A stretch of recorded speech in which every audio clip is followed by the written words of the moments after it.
Wacana pemerintah Kota Banjarmasin untuk membangun beberapa buah jembatan penyeberangan ternyata kada seiring dengan keinginan pengusaha lokal di Banjarmasin. Lantaran wayah mengadakan rapat di Dinas PUPR Banjarmasin, pendapat yang diberikan pengusaha lokal sepertinya kada didengarkan.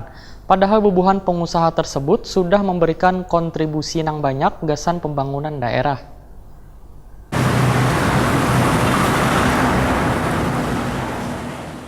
Wacana pemerintah Kota Banjarmasin untuk membangun beberapa buah jembatan penyeberangan ternyata kada seiring dengan keinginan pengusaha lokal di Banjarmasin. Lantaran wahai tim seleksi pembangunan jembatan penyeberangan urang nang dipimpin Doyo Pujadi mengadakan rapat di Dinas PUPR Banjarmasin besukan Rabu 9 Januari 2019, pendapat yang diberikan pengusaha lokal sepertinya kada didengarkan. Padahal bubuhan pengusaha tersebut sudah memberikan kontribusi yang banyak gasan pembangunan daerah. Sekretaris Asosiasi Perusahaan Periklanan Seluruh Indonesia Pengda Kalimantan Selatan, Samsuni Wayah Jumpa Media kemarin Rabu 9 Januari 2019 memandahkan hasil rapat yang diselenggarakan tim JPO dengan pengusaha lokal kada sesuai dengan kondisi ranah pengusaha reklame untuk pengerjaan jembatan penyeberangan tersebut. Seharusnya yang melaksanakan pekerjaan itu adalah kontraktor yang bergerak di bidang konstruksi yang tercatat sebagai anggota APPSI. Samsuni menegaskan bila pembangunan JPO di Banjarmasin ini masih belum dibutuhkan karena bisa dilihat dari luas jalan wan kecepatan pengendaranya, termasuk jumlah penyeberangan jalan yang hampir kada terlihat. Alangkah lebih baiknya, ujar Samsuni, bila penyeberangan urang ini dengan sistem pelikan cross, yaitu fasilitas penyeberangan yang dilengkapi dengan lampu lalu lintas, dilengkapi dengan tombol untuk mengaktifkan lampu lalu lintas tersebut. Bila tombol dipencet, maka lampu bagi pejalan batis diaktifkan menjadi hijau, wan habang untuk lalu lintas kendaraan. Sistem ini, ujar Samsuni, sudah diberlakukan di beberapa kota besar.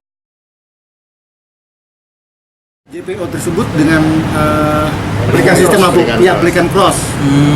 Nah, itu sudah dipakai di DKI, di daerah Bundaran HI mengganti JPO yang ada. Jadi kalau seandainya kita kembali ke JPO sementara orang udah maju di sini, sangat disayangkan. Jadi kita harus pikirkan seberapa sih fungsi JPO itu, apakah betul-betul maksimal. Dan apakah betul-betul dibutuhkan, itu yang menjadi pertanyaan yang kita tanyakan ke sana tadi. Jadi kita menolak apa Pak?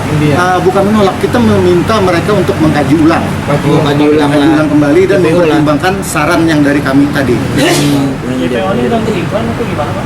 JPO ini bukan mengganggu iklan, cuman yang ada di sana yang kayak seperti di Jakarta itu dianggap kumuh.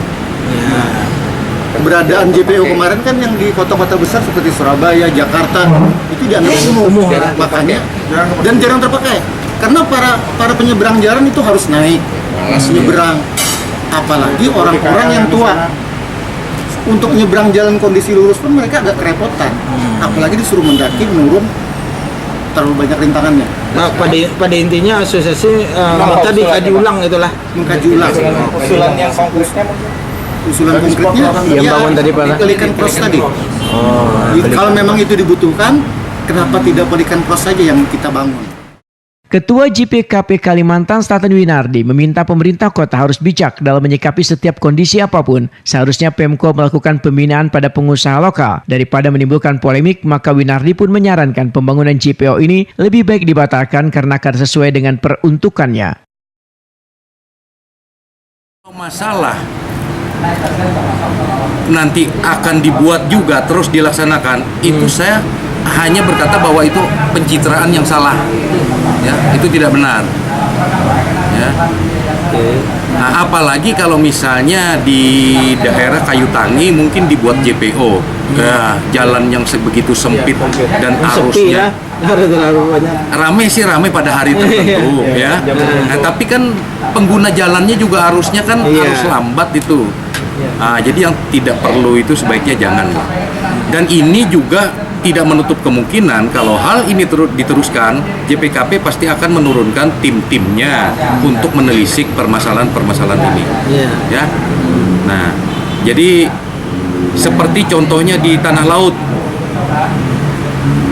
itu terhadap penggunaan dana desa yang mana sudah kita arahkan mereka tidak mau ikut, akhirnya mereka kan tersangkut kasus tipikor dan sekarang sedang dijalani persidangan.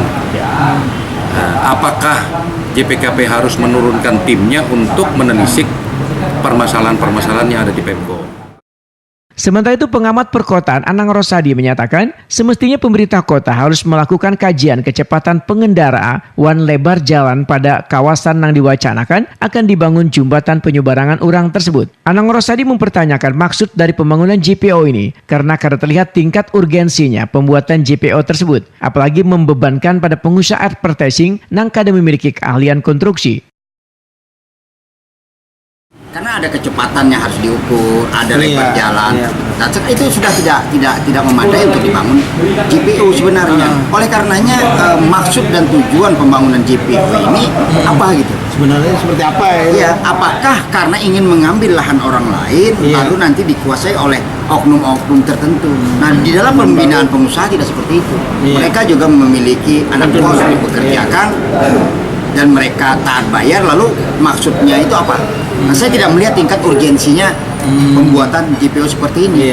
Nah, ini membebankan kepada pengusaha advertising yang juga mereka tidak memiliki keahlian konstruksi. Jadi ini yang menjadi sorotan.